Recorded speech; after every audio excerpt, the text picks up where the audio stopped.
Can you use Telegram without phone number? No. Telegram requires a phone number to create an account.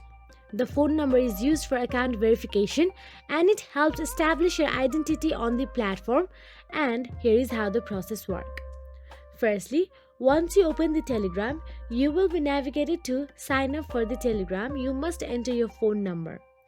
Then the Telegram sends a verification code via SMS to confirm that the phone number belongs to you.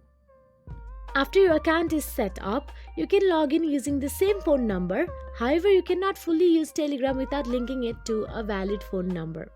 Keep in mind that if you don't want to use your personal phone number, then you can use a virtual phone number, or you can also use some temporary phone number as well. But these alternative ways may not always work for account recovery, and some services may block virtual or temporary numbers from being used. So make sure you use a valid phone number to use Telegram account.